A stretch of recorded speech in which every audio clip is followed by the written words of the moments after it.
And we are live with our 148th episode of Absolute AppSec. I'm Ken Johnson at CK Tricky on Twitter, joined by my lovely co-host Seth Law at Seth Law on Twitter. Seth, say hi.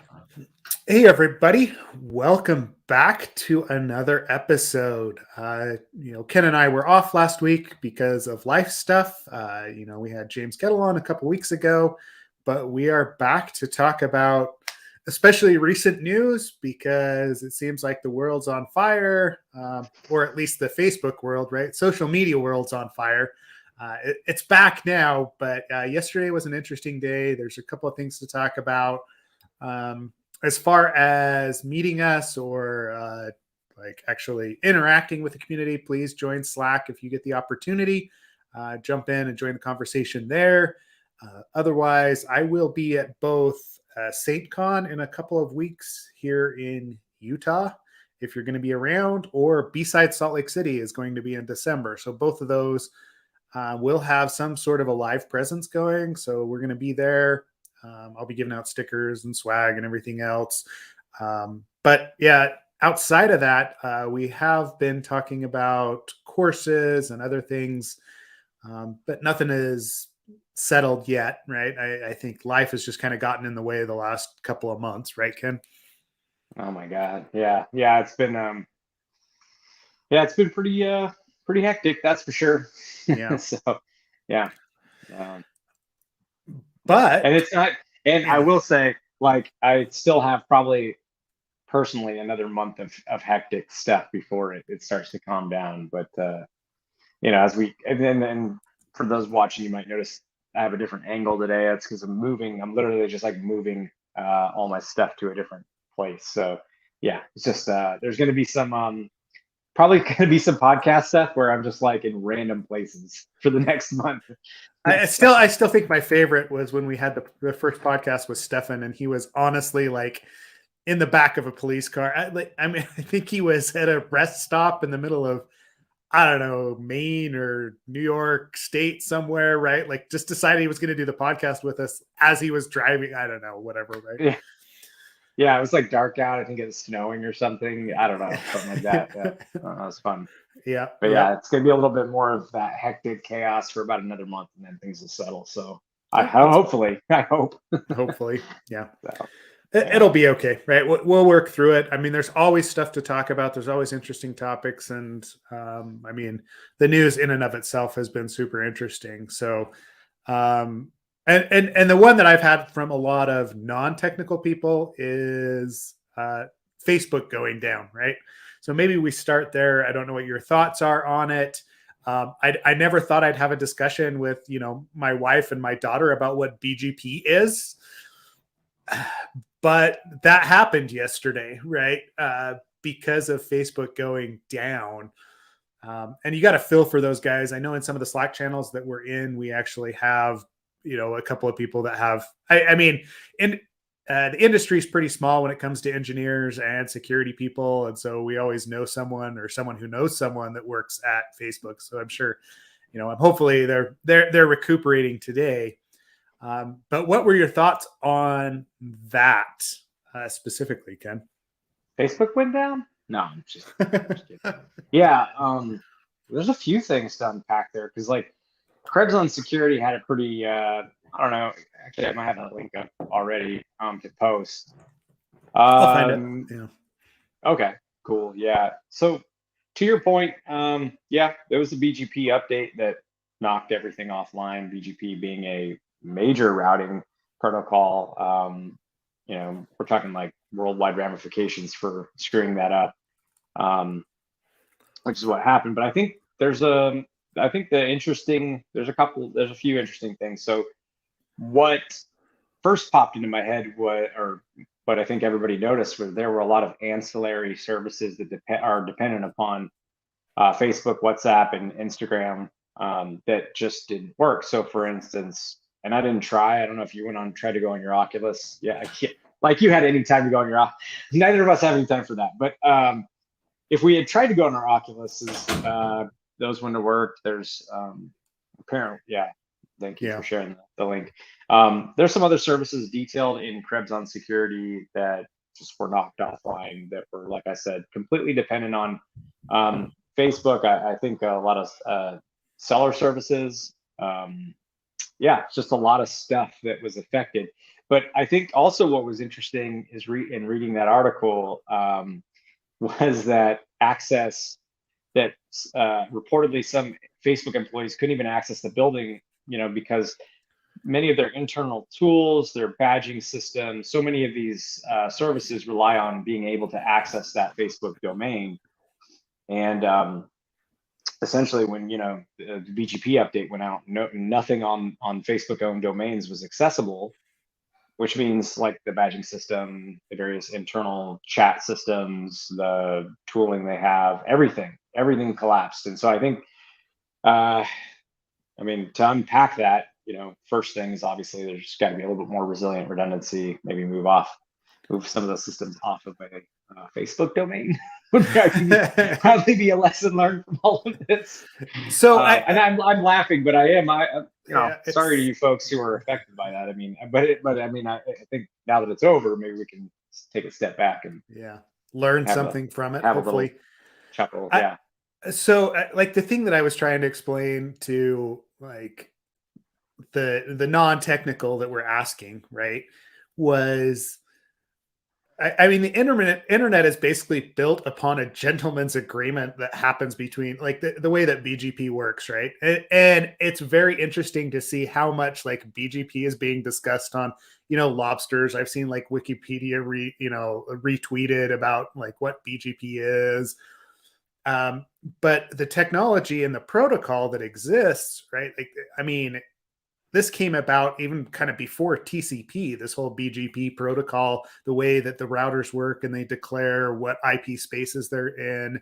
And there's all sorts of attacks that go on with this. Now, this wasn't necessarily an attack, but it was almost like a self-denial of service that happened because of the configurations that were pushed out.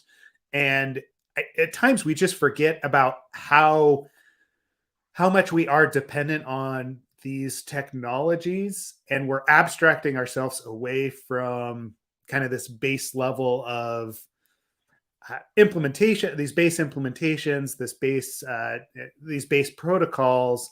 And so when it really does go down, it smacks us pretty hard because we're not building resiliency in. Somebody made a good comment about it that, probably about a quarter of the Facebook engineers affected by it had been at Facebook for a year or less, right? Yeah. And would they know, right, what's going on with the configurations? Is there, at some point, did a middle manager decide that they didn't need the redundancy because it was too expensive? They didn't need out-of-band management. They didn't need to use something outside of a Facebook domain to actually get to any of these devices, right? I'm sure some of that has gone into it because there's a very real cost to it to actually implement something in that manner. It was entertaining from outside because I didn't have to deal with it, right? But I do feel for those guys as far as crap. There's going to be some administrators, some engineers, and some security people that are dissecting this down to the very level of crap. How did this update go out? Who approved it? And why did it happen? I'm hoping that they'll be fairly public about it, but I don't have a lot of faith there. So we can all learn and improve. But yeah, I would imagine site reliability engineers, SREs from around, some of the major tech companies are going to start looking at, all right, how dependent are we on our own systems? So if there is an outage of our domains, or because my first thought was, to your point about gentleman's agreement, it was going to be either BGP or DNS. I think I might have even said that to you this morning. Like, was that you, or I was maybe no, I might have been talking to John when I said that. But like my first thought was it was going to be BGP or DNS related. But anyways, to your point, I think just like there's going to be a lot of not just at Facebook, but outside Facebook, various companies, kind of looking at their own redundancy and backup, disaster plans and such. But I think what's really, oh, go ahead. No, no, I was going to say there's a reason why when we talk about risk, when we do a risk assessment, when we're talking about threat, that business continuity planning is a real Mhm. thing, right? It As much is. as we kind of discount it, it's super important to keeping a business online. Sorry, I didn't mean to interrupt your thread. No, no, and I mean, I'll get back to that, but just real quick, like I think to run with that, I do think tabletops are super important for this reason. Being creative but practical. I think tabletops are a really great exercise for your response. Obviously, can also be used to preempt some of these things by looking through your worst case scenarios, creating tickets to address those items. So tabletops are important. Back to what I was originally saying, I had worked for in 2007, I want to say, for Charter Communications, and I worked at a master head end, is what it was called, and essentially that provided internet service to it's like three of us. We had a sort of a main routing switching guru, and then there was two of us that were kind of like apprentices.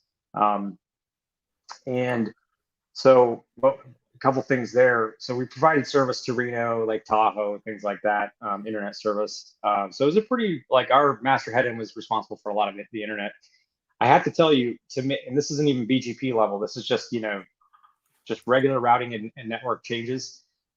They required like pretty much triplicate in all forms. So like the apprentices, we would go to our gosh, I remember maybe his name was Tom or something like that. We go to he was like the main manager. We go to him.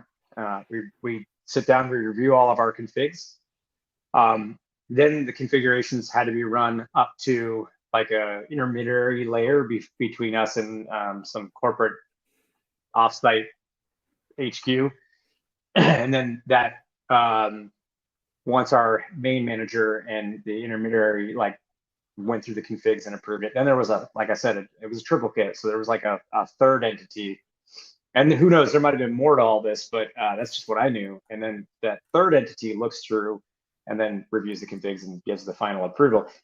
To make any changes, it takes time. It takes a lot of eyes on those configurations, and we're not even talking about things that are as like I said, not all of those things are super critical. For any time that we wanted to switch out gear, there were ramifications because some of that stuff was VoIP and relied on having or had regulations rather about 911 and emergency calls. Like this stuff's really serious. To make changes, it's non-trivial. There's real ramifications. So I guess going back to with all that in mind, going back to what you were saying, it is pretty interesting that a change of this significance went through, was approved, um, and caused this kind of an outage. Honestly, it's mistakes happen for sure. But you would think that like I'm just super curious because you would think this would be caught. I mean, unless they don't have as you know serious of a review. Yeah, Yeah. I mean that's the big question, right? Is like you're saying, I remember something like this happening at the bank when I was there. This was umpteen years ago, and somebody pushing out a change to a firewall that basically just took down everything, right? Because Right. it didn't actually get uh, approved properly. Somebody just cowboying their way through a configuration change because they thought they knew what they were doing, and they did, to be fair, but they didn't consider all the ramifications, and it didn't get peer reviewed basically. And so, and I think that's what we're running into is, okay, what is the process around these technical changes? Because a lot of people can make these technical changes. And I know that there's guys that are, I mean, I'm sure the guys that pushed it out had nothing but the best of intentions. And somehow a bug got introduced that didn't get caught. I don't know if it was, that's what I'm interested in, right? Like, was it some sort of linting error? Was it just some sort of random, hey, we just like gave up our IP space via BGP, or like, there's so many things that can go wrong at that level. And again, where it comes to that kind of gentleman's agreement between BGP and DNS, the way that all functions, the caching is a huge issue. So once they deregister themselves from that IP space, getting it back is why it took so long, right? Like Mm. realistically, that's what's happening is, yeah, we can, make this change, but once we reintroduce our IP space or whatever it is, or DNS caching, right, you've got to wait for caching timeouts and everything else to hit to actually take it back over. So it's yeah, it was a I don't I, it was interesting to see. Now I know, like, in the the conspiracy theory space, right? Everybody's like, oh, it's because the whistleblower or whatever talked about Facebook like that same day or what. I doubt that that's really the issue, right? But Yeah. until we get a full rundown of what actually happened, people will be saying that. It's probably the single most productive day at any company in the last like decade. Yeah. All of a sudden, Honestly, everybody's back on Twitter, right? That was, yeah. like without memes, what are we doing? What's this all about? Yeah, no, I know. It was that we were actually closing on the new property yesterday, and it was like, that's how I found out. Was my wife was like, telling me that Facebook was down and everything, and I tried to go to it. I'm like, oh yeah. What did Larry say here? If you cut off your management access, it's kind of hard to get back into devices to update the config unless you get a local peering point to point. That is Yep. absolutely true. Yeah, remote connectivity relies on connectivity. So, getting physical access to those devices and then updating the configs. I could tell you, I'm sure it's nothing like what it used to be, but I used to do a lot of work with Alcatel and Cisco, and what a nightmare. What a nightmare when things would go horribly wrong. Speaking about like locally connecting. And also back then there were all these proprietary connectors. So like Alcatel had their own type of connector, Cisco had theirs. You had to have these special cables, and then hope that your device you're connecting with actually could support that protocol, and your RS-232 ports, and your exactly. the console ports to actually get in, and then Yeah, and you're aggregating doing that serial updates, so you're like pushing an image, because like for Alcatel you'd have to literally, to fix it, you'd have to re-push the base OS image basically over a serial port. And if at any point there's a little jiggle on the cable or anything goes wrong, start over. And by the way, we're talking about Alcatel switches that it's one thing, people get definitely annoyed with their regular internet, but when we're talking about in a classified also environment, CIPRnet type stuff, then it's like, it's no joke when you're out to sea and like nobody on the secret network can talk. But anyways, yeah, I'm sure it's easier now, but man, I'm having there's a reason I do AppSec now and not networking. We're so lucky to live primarily at layers like, I don't know, 5 through 7 or 4 through 7. Yeah, exactly. Yeah, versus but then, lower level stuff. Exactly. Yeah. Well, yeah, these are the situations though when I'm like reminded, oh yeah, that's right. We dealt with that years ago and was never that fun. But the out of band stuff, right? Like I imagine there was a couple of admins, like network admins, network engineers that were just dropped onto planes to various locations yesterday as quickly as they could get there to get those configs replaced, right? I can't imagine walking through some of the data center monkeys on, hey, this is how you go into the console and replace this configuration. Yeah. Oh no. Yeah. What a rough day, but luckily, I don't think anyone noticed. Sorry, no, it's terrible. No, that's it's a rough day, but I think it's like at least interesting for many reasons. There's going to be probably a lot to unpack there over the next week. There'll probably be a lot of probably be a lot to unpack there. So resume generating event, very true, very true, and I'm sure there's security related things that come of it. It's not super obvious to me now, but I would also spend a ton of time thinking about the security ramifications here. Yeah, I mean, it's DevOps, DevSecOps, right? Like it all fits under that. Like, how could we detect? How could we prevent this from happening, right?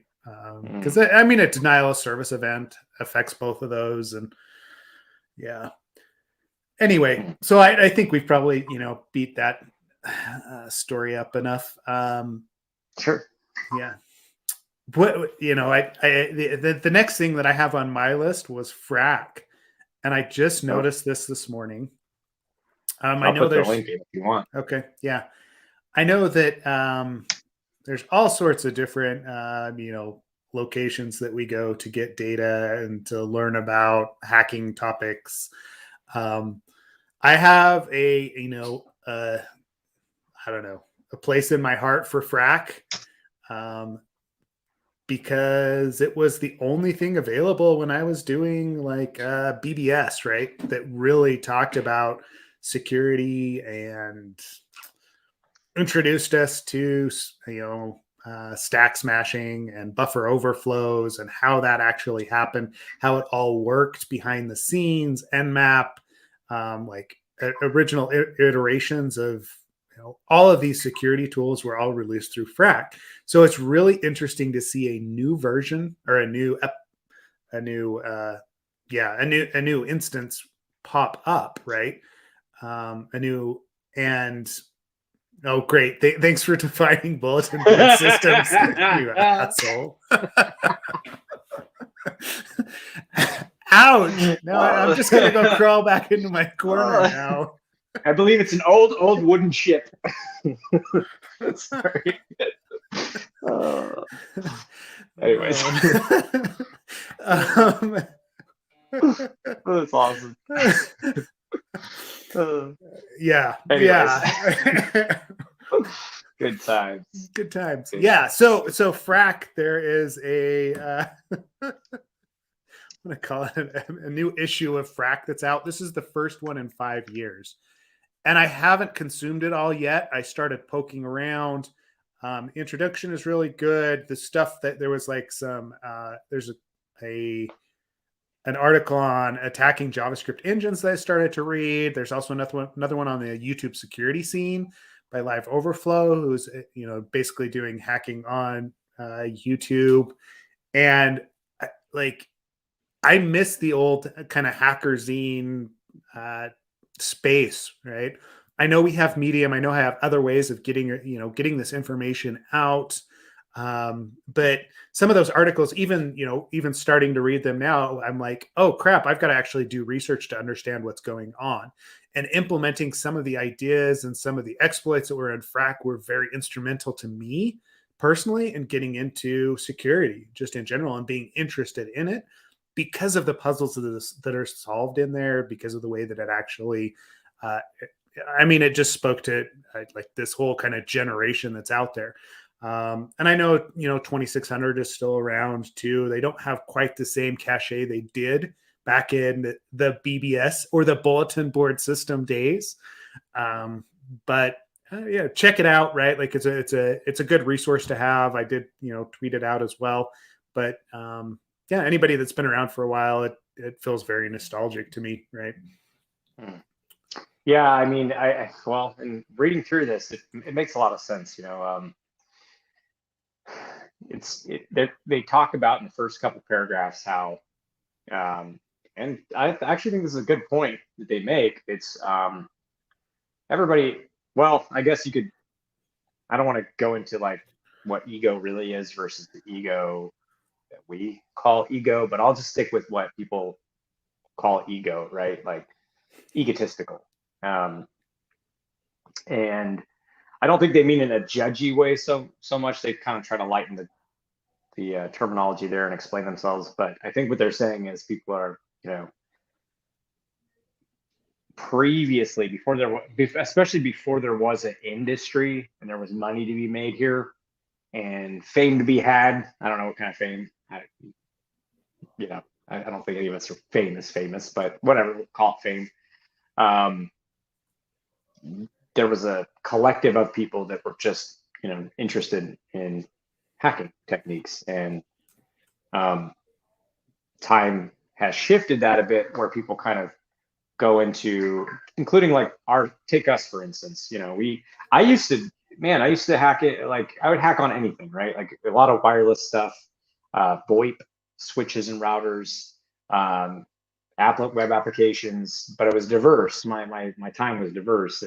Um, and it was just now, I think a lot of folks have kind of concentrated, especially as you get a little older, a little bit more experienced, you start to narrow down, you have a career. There is now an industry, and so you see people kind of pare down on what they like. They talk about spyware, malware, things of that nature. People, the underground having diverted more into sort of industry spaces.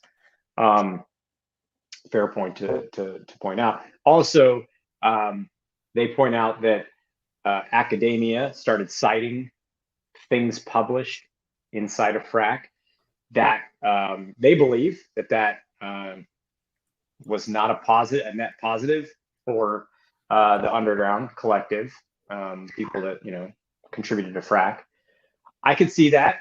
Again, I guess if I'm distilling this down, we're talking about sort of the commercialization, the usage in academia, as well as I guess a little bit of you get a little bit of infamy, a little bit of fame, a little bit of notoriety for some of the things you publish that might change the dynamics. I get all that, but I like to see that they're trying to keep reinvigorate the community, keep this alive. But it's interesting because I didn't really, I get where they're coming from. I guess I hadn't thought about those really, especially the academia part, kind of, disrupting the community there. But anyways, yeah, it's cool to see. Yeah. I mean, speaking of like the commercialization of security, right? Like I think in general, it does make us all more secure, but it's hard to put into words what that felt like 20 odd years ago, right? Like the underground, the hacking underground, zine drops that would happen, getting involved in 2600 groups or the early, the DC groups, right? Like there's so many people in the space, and it's not necessarily a bad thing, but it has changed, the research that's going on. It has changed what we consider to be. It's not really an underground anymore, right? It's all very much in the forefront. People post for ego reasons, right? Like, everyone wants a CVE with their name on it. And it's not just ego, it's resume building. It's a career builder. It's real. We could say, yeah, I get it. Believe me, as somebody who, and you as well, we're providers for our families. I get it. You want your name out there. You want to build a career. It's actually very important. Yeah, I don't know though. Like if that's I mean, does that ruin it? I mean, it changes it. It changes right? it. Yeah, it changes it. And I don't think I mean, honestly, the fact that we have a podcast and we're talking about security issues, and granted, we don't necessarily dive too deep, but as deep as Phrack does and some of the other research that's in there. But just the fact that we are so public about it, right? 20 years ago, I don't think we would have gone about it the same way, right? Like it would have been all pseudonyms. It would have all been, probably, not showing faces, right? Like there's all sorts of things that we probably would have been more concerned about. But nowadays it's a respectable, position, right? Like, or it's a respectable profession. And, but it has definitely changed different aspects of hacking in general, right? Like, and I'm using the generic term for hacking, right? Like what it is that people go after, the research that they do, how they actually go about research. We talk about bug bounty programs quite often and how that makes it more accessible to a larger amount of people. But there still are kind of undergrounds that happen. But I think it's more kind of culturally based. It's more country based, depending on what different regimes think of security in general. But sorry, what were you going to say? Oh, no. I mean, like I think it was 2009 when Rob Fuller finally convinced me to associate my real name with my hacker handle.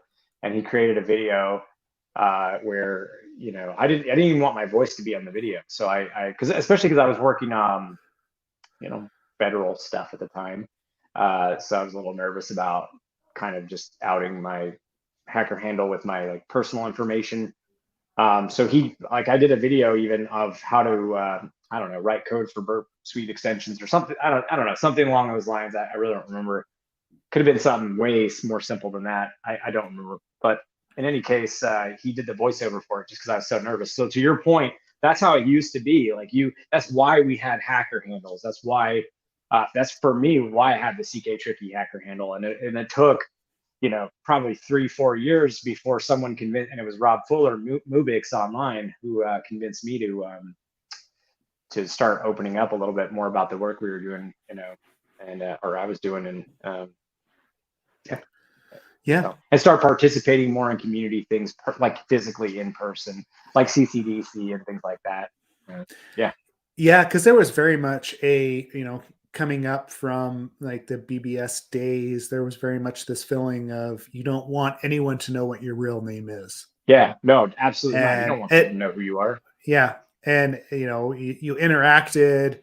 I mean, as a young, unknowledgeable, teenager, right? Like it was nice to be able to jump into a forum where no one knew who you were and you could actually talk technical details and they wouldn't dismiss you because you were 15, right? That was that was incredibly powerful at the time. And then this goes back to like the, being anonymous on the internet back in the day as well. I think we're past that quite a bit. But in the security space, it took a long time, right? There still are people that I know that don't associate their hacker handles from back in the day with their personal identities. And it is definitely their choice. And then you also have, right, this idea that Phrack is presenting about the egotistical or the commercialization of the security industry. Yeah, like if you go back to Rainforest Puppy and his like dramatic, like, SQL injection, and then his dramatic like exit from vulnerability disclosure at Black Hat that year, where he's just like, you know what, I'm out, right? It's like, I get it, right? Like the industry has changed. Well, it is an industry now. That's the difference. Yeah. And I always tell people, because they're like, well, whenever someone asks me like, how did you get into this? How did you get, a lot of times when they're asking for advice too, like, how did you get started? I'm like, it's different. It's different for me than it's going to be for you. It's not the same. There wasn't an industry when I got started. When I got into the industry, it was because somebody said, hey, there's actually, a career path in this. You can come out to Virginia and work on some federal stuff, and they need this kind of stuff that you do in your off time. And I was like, okay, cool. And like, how much does it pay? And I was like, holy cow, that's like double what I'm making now at Charter. I'll come out there, you know? Yep. And I did it for fun. And like Larry kind of mentions that in the comments there. But yeah, I mean, it was purely for fun because there was no money in it. At the time, there really wasn't. There was no money in it. It was just people sharing CDs with software or floppy disk before that, kind of stuff up, chatting. And I mean, for you, it was BBS. For me, it was probably a lot more IRC, if I'm being honest. Probably a lot more IRC for me. And that was, I mean, and then also like, just kind of just picking up whatever hacker magazines you could find. There wasn't a lot there. And none of it was really producing any money at the time. Like it wasn't. It was just purely like, I like computers and I want to see what else I can do with them. I think is for a lot of us. Well, and that was it, right? Like, my first like professional job was more as a developer and like a system administrator, and making this switch over to security at the time was like, okay, is it just like I'm going to be like, implementing firewall rules, but then helping build like a pen test team when there was no real concept of what that looked like, right? Like how do you evaluate security of Cisco devices? Like, and then, having the network team tell you, you can't do that because you don't have your CCIE or whatever, right? Like it was just like there was a lot of pushback, and Yeah. I mean, it's changed. And so the path into security now is a lot different, right? Hmm. Like having the ability to do actual research to hit against companies like Microsoft, GitHub, and Apple, and, have them take you seriously as someone coming in as as a researcher is amazing when it comes down to it. But it changes the discussion, and it changes the industry. So Absolutely. Anytime money or attention's involved, yeah. it changes. Media attention's involved, which is funny because I think like the first time I actually saw somebody from security on TV and blew my mind that somebody who hacked on it was actually, this is a long time ago. This is when the idea of voting machines, electronic voting machines, it had just kind of come into the forefront of media attention, and it was like I think some sort of HBO or something like that special, um, and that was the first time I had seen somebody not in a movie, right? Not that like hackers or sneakers or whatever, like not. I mean, in real life, like being interviewed for this stuff, and I thought that was super cool and interesting. And but up to that point, it was pretty, like you said, it was pretty much sharing, information sharing, and a lot of sharing too. Also, was were like manuals that were hard to come by. Manuals, now you can go online, you can find a PDF anywhere. You couldn't find a PDF for stuff. If you like, I had, no joke, I had two giant Rubbermaid tubs of just manuals that I brought with me after I had left the military, because there was a lot of like just networking equipment manuals and things like that, server manuals I had collected along the way, I had asked for along the way, I had gotten through sharing. And that's actually how like a lot of information sharing happened. We just literally physically traded manuals or made copies, and that's how we like learned how to use systems. There was no like, there's no PDFs being downloaded and easy online manuals. So it's like esoteric tech stuff. Anyways, it's just different now. It's legal. Also, that's the benefit too. Let's talk It's about that. legal. You can do this stuff and it can be legal. Yeah.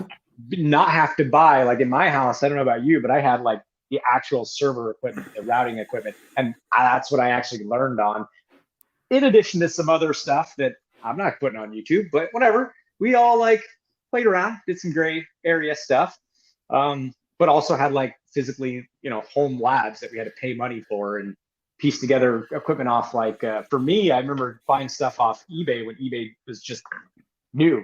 Yep. Yeah. Anyways. Yeah, it was like you were clearing out stuff, like a business was clearing out old Cisco devices, or you know what I mean? Like they're upgrading and they're just selling off everything, or the university, sales where they're clearing out a computer lab, and that's where we'd pick up equipment, right? Because Yep. most likely it was a couple years old, but it was still running, Cisco iOS. It was still running like specific, uh, like interesting versions of data to actually put stuff together.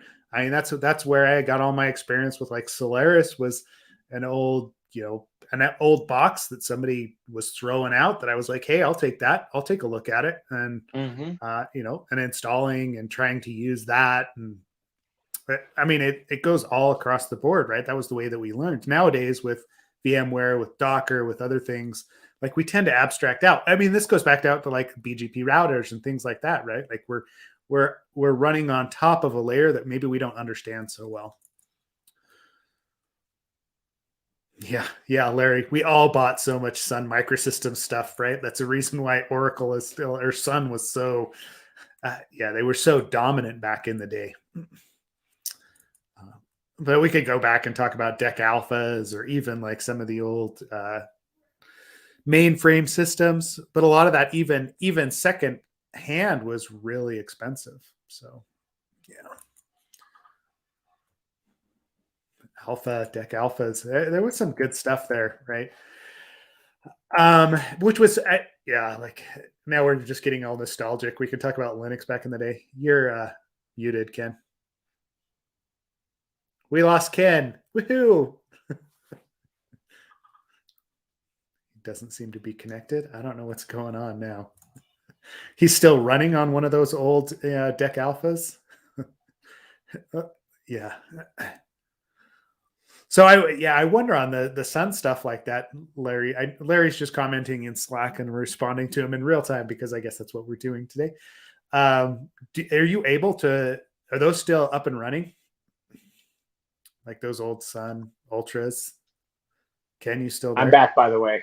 Sorry, Woohoo. I'm back. Yeah, I don't know what happened, man. Like all my Bluetooth devices just cut out. Like I couldn't hear you all of a sudden. My headphones, my keyboard, and my trackpad weren't working. I don't know what happened. It's probably a Facebook outage. Yeah, it is. Related. Yeah, I mean, and those devices. I mean, that's just it. Larry's saying that they're still up and running, right? Those old Sun systems. They were built like, just bulletproof, right? Like it, most of the time people would get rid of them just because they had faster stuff that had come up, but they're serviceable. I mean, it doesn't surprise me to walk into ISPs and they're still running an old Ultra 5 or an old Ultra 20 that handles, authentication or, some part of the network. Yeah. Just change out the CMOS battery and they're still going. Awesome. Well, cool. That was a nice walk down, memory lane. But maybe we should talk about something newer, right? You had a couple articles you want to discuss.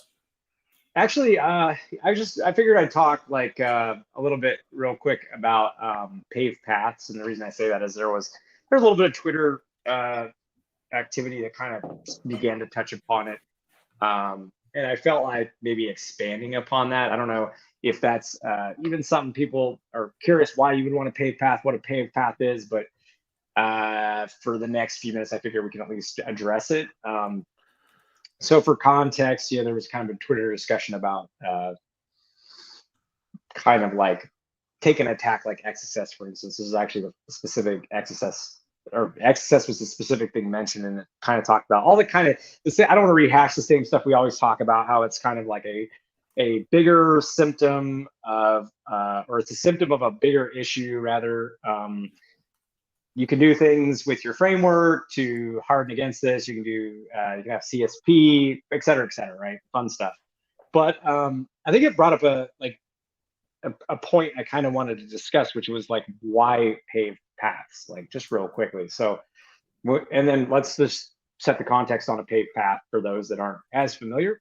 So now we could say, I don't know what that article is, but that looks really interesting. But that's where Netflix talks about their paved road, right? So just keep on going. Heck yeah, that's awesome.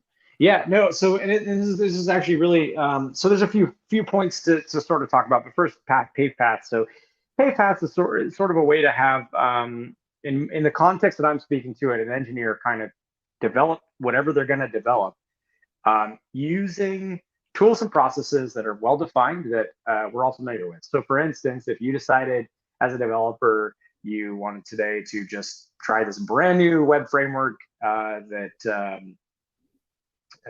was just released and it looks pretty cool and you want to put that into production, no, not going to happen, right? You can develop in your locally or whatever, but in terms of that being something that people are going to collaborate on, contribute to, and push to production, it's something that's nobody knows, right? Like if it's something nobody knows, if it's something there's no tooling built around, if there's no like security requirements or just in general like engineering things like testing and whatnot that you would typically want on an application, then it shouldn't reach production, right? Like it should be well vetted. And I think that that's kind of the idea of a paved path, but like we should expand a little bit more about the things that you can do. So for instance, you could take us, for instance. Like we have definitely overwritten certain semi-dangerous, depending on how they're used, methods, right? Functions within a certain framework that I think so Rails, right? And also, and I'll get beyond just that, but I think like overriding those unsafe functions, having sort of ways to produce HTML and Markdown that are like, if you go outside of that, there's triggers and warnings and things will break. there's sort of a making things easy in a sense, right? And safe. There's tooling, there's processes, well-defined criteria, probably some linting that goes on. So everybody's like feels pretty good about whatever you're developing. Now, what beyond overriding unsafe methods or whatever, there are other things that make it very valuable. So, for instance, if you're building secure code requirements, which you should do, right? I mean, if you want a new application to come online wherever you work, it should have a base minimum security hygiene. I think we can all agree on that. And I'm just only going to talk about the security aspect because that's what this is, right? Security podcast. There's obviously other functional engineering things we could discuss, but we'll focus on security aspects. So you can, for instance, let's say you want certain security headers just by default on your application. Well, it's very easy if you have paved paths and you say, well, we support, say, these 3 frameworks, and we know the libraries or the framework, whatever's built into the framework, we know how to actually configure whatever thing we want you to configure. So if we tell you that this is a requirement, we can then subsequently tell you, here are the best ways to implement it and what we've done elsewhere on the other applications built on these 3 frameworks. So for a secure code requirement and also making it easy, and this is the thing I really want to pinpoint, or not pinpoint, but touch upon. It's not just for making things secure, or it is, but it's also making things easy to make secure, if that makes sense.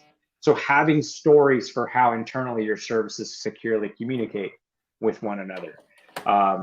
Having a story for how you're safely transmitting data between certain locations. So there's just a ton of things that you can sort of make easier for developers that aren't out of the gate easy, right? How to do validation if you're receiving webhooks, things like that that are just repeatable, reusable, and used elsewhere. And the reason you want to do that is the easier you make something, the more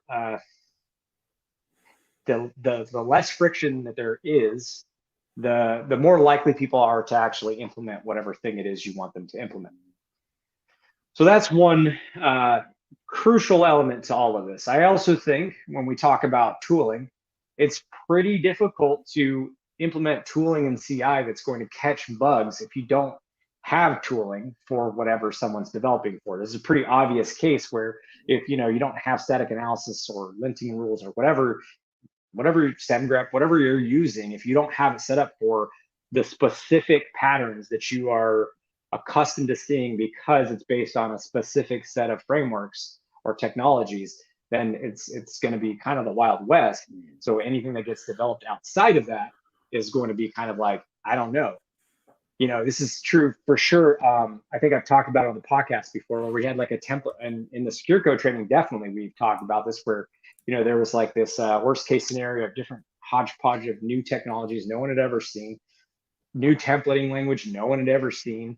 The documentation for that templating language was god awful, it was terrible, and it didn't even tell you which operators actually produced like just basic XSS because they don't do anything with the data other than just represent it.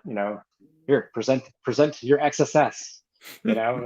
Just echo it right back out. So they don't tell you any of this, and this is what makes it really difficult for security engineers to keep, software engineers secure if they don't follow sort of these patterns. And then there's just sort of like the talking about patterns. There's kind of the guidelines that you want to follow. There's the linting rules you want to stay within, and they're the methods that you want to use that are safe. And if I'm going to provide you secure code training, isn't it great if I can just give you, like I said, a few frameworks to choose from? We've got the training that is very, very specific for those. I mean, it's great to talk about like high level generic stuff, but I got to tell you, I think the most impactful is when you can dig right down into whatever an engineer is going to write software for and say, here's explicitly for the things you want to do, some things to look for, how to do it right. Here's the exact patterns. And how would you do that if anybody just could show up with whatever technology stack they wanted? It would be pretty difficult. And I know that there are probably places that, and if you are watching and you're a place that has figured this out, you can do all of the same stuff and anybody can just add whatever framework they want. I would love to hear from you. I know Seth would love to hear from you, but I think on the whole, this is the value of paved paths. So Anyways, this is sort of what I wanted to just chat about, Seth. Any thoughts there from you? Anything you wanted to add to? Yeah, I mean, it's an interesting problem, right? Like, and I know in like most organizations, right? Like you go get hired as a developer at, you know, XYZ large corporation, they're going to give you the list of approved paths, like the list of approved languages and frameworks, right? They're a .NET shop, they're a Microsoft shop.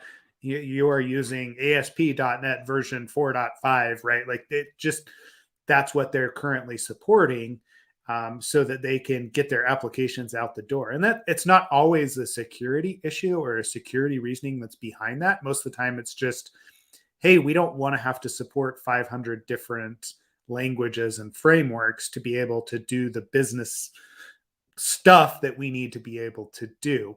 And it doesn't mean that it's not a bad thing, right? Like it does make your life easier as a security engineer or an application security person to get to know what those frameworks are that are actually supported.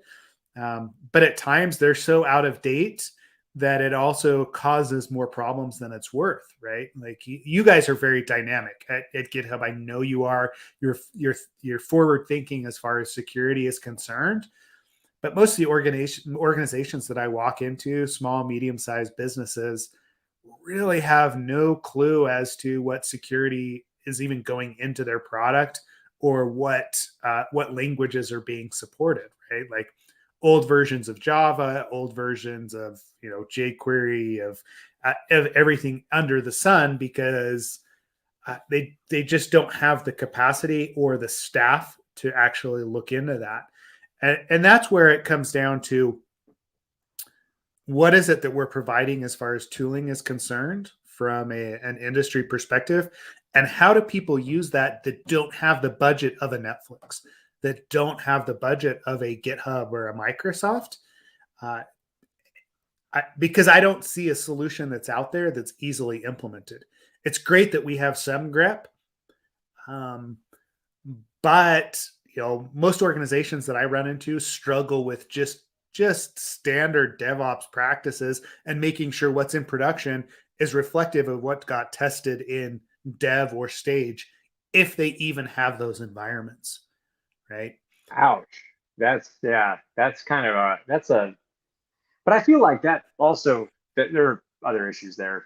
Yeah. Oh yeah. There definitely staging is. and prep. There's Yeah. there at that point, I think we should nitpick more about the engineering practices than we would the security. And we've worked up to then introducing security as an additional concern, but you got to start somewhere there. And I think it's not with security necessarily. And I have organizations that I've worked with it in like more startup style, right? That have come in, 3-4 years ago when we started working with them, that were in that boat. And I remember having discussions about, let's take a step back, right? Because you're asking me how you can get hacked, and I'm telling you, until you can do this reliably, that it doesn't matter if you can get hacked or not, right? If someone finds SQL injection, yes, that's a concern, and we can talk about some of those like high risk issues.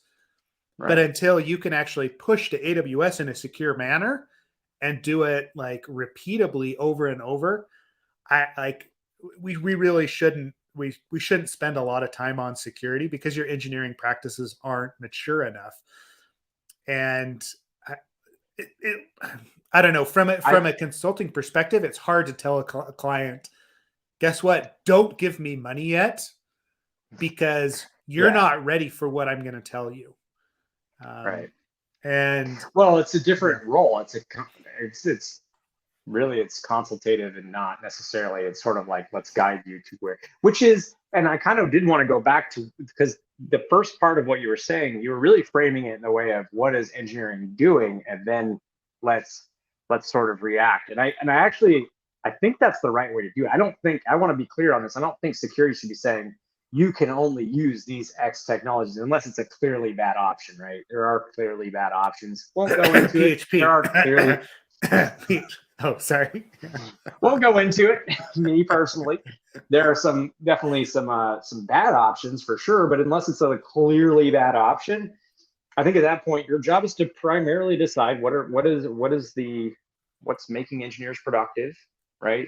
What are they using? And then let me figure out. And you talk about this quite a bit too. You talk about how look at how they're doing testing, look at how they're running things in CI. Piggyback off that. Piggyback off their processes. Don't try to like change it. Don't try to like unless we're talking. Let's just throw out the window any clearly bad options, right? Talking about just like things that's just more of an opinionated type standpoint, I think it does make a lot of sense to frame it in like how do I make, they're already doing things, how do I piggyback off those things, and how do I help them continue to do those things but do them in a secure way? So I want to be clear, I don't think you should be like, hey, these are the only technologies that you are allowed to use. Yeah, and that's just it, right? Like I'm tired of being looked at, over the course of my career, I'm tired of being looked at as the agent of no, right? And I know a lot of developers have gotten over that now, but that's still the initial reaction I get from a developer is like, oh, you're security, you're going to tell me what I can't do.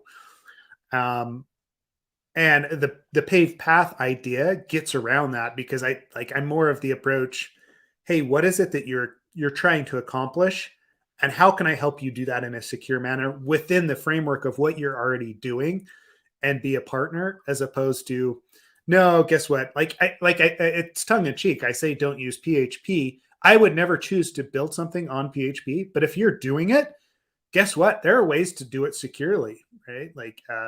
And I've seen organizations throw it in the trash. Don't eat. No, I'm just kidding. Unplug it. Like that's what Facebook decided to do, is just unplug it all, right? Yeah. But that's just it, right? Like, hey, like let's make sure that you're using up-to-date frameworks. Let's make sure that you are, doing the stuff that needs to be done in order to produce secure code. But until you as an organization and your developers are mature enough to be able to integrate that in, there's probably other things that need to be addressed as far as what that paved path looks like. If we're introducing just new frameworks every 2 weeks, you're never going to be secure. Right? It's just that's how you need to view it. It's got to be stable enough that you can serve things up in a secure manner. Right now, there's someone watching this who's like dealing with that situation, and there's help. There is help. If you want to call 1-800-SETH-LAW, we will guide you through that. I don't know what address where that's going to end you. I have no idea. Don't call that number. I don't know where that's going to go. No, but yeah, they're actually, and this is something interesting. And like in a healthy engineering culture, there are going to be changes, but there's not going to be churn, like you said, where it's like every 2 weeks there. But you should expect to keep an eye on what, like, especially I can say where I work, we've easily tripled, if not quadrupled in size. So I have a lot more engineers to work with, which means a lot more tools. And again, in a healthy environment, which I like to think it's pretty fairly healthy in engineering environment, there's new stuff that pops up, and the only way you kind of know about it is engaging in the spaces that engineers are. We do have obviously like the security review process where new things that go online, and features, services, whatever, they go through that. But that's a little kind of late in the process. I think it's best to kind of keep an eye on what engineers are interested in, what projects they're kind of digging into, and what technology stacks they're digging into, and start to just be a part of those conversations, or just keep an eye on things and try to adapt to what you think is going to be the next wave of technology changes, because there will be changes, and that's the only healthy way I think for an engineering org to move. But it shouldn't be like just willy-nilly throwing whatever online, doesn't go through a process, like some different framework every couple of weeks, like you said, or some different oh, this looks cool, let me jump on this. That's not healthy. And I think, again, in a healthy engineering environment, it's not actually that practical either, just because you're going to have a lot of like linting rules and style guides and things like that people are going to should be following. And if they don't follow, truthfully, there's tools to bark at you and say it's not ready. And also peer review process. So yeah, it's I don't know. It's definitely an interesting thing to sort of adapt to the new technology stacks. But I think paved paths are really worthwhile. I like that Spotify Yeah, I threw that one up article you there. posted. Like, but both of those are interesting, right? Like, I know Netflix has been very open about what their paved paths look like and why they're doing it, especially from a security perspective. We've heard them speak multiple times on paved paths and how it does enable their developers to be more efficient, and even security to be more efficient, and making sure that everything is as expected. And the same thing goes there at Spotify. So check those Yeah. articles out. Let us know how you're doing paved paths, because I would be interested, because I do see, man, I see so much of just the willy nilly like cowboying that goes on, from a DevOps perspective, from a security perspective, and I know it's mainly because I deal with more immature organizations as a consultant. Um, I'm getting pulled into organizations that are trying to build out something like a paved path, or they're just at the beginnings of that and are not quite sure how to establish it. There's only one or two engineers, right? Like, all of these different competing business needs and requirements end up in insecure configurations, ends up in exploits, it ends up in other things, when and it's hard to tell them that this is what you should be going out and doing. Like, this is where you should start, as opposed to go secure all the things. I mean, it's easy for me to identify problems and tell them to go secure them, but if they don't resolve those like root issues within the engineering process, it does feel a little bit like I'm spinning my wheels. So tell me how you're doing it, right? Like, either in the comments, jump into Absolute AppSec Slack, and let's have a discussion about it. Because I'm truly interested on how that happens in smaller organizations, because I've seen it in large organizations, but smaller organizations, it's a harder discussion and it's a harder process to implement. Yeah, definitely reach out to us in the comments and Slack. Like Seth said, tweet at us. We can get a tweet thread going. I should be actually able to watch Twitter hopefully this week. We'll see. But anyways, yeah, we will get back to you and address it. So yeah. Yeah. Is there anything else you want to talk about today, or I think No, we're probably at the end. Yeah, I think we're pushing it on time. If there is something else that pops up that you want to talk about or you want us to address next week, we will be back. Send us an email. I think it's just info@absoluteappsec.com, or jump in Slack, DM us on Twitter. Love to keep the conversation going. So Awesome. All right. Well, thanks everybody for joining today. Thank you. Yeah, thanks. We'll see everybody next week.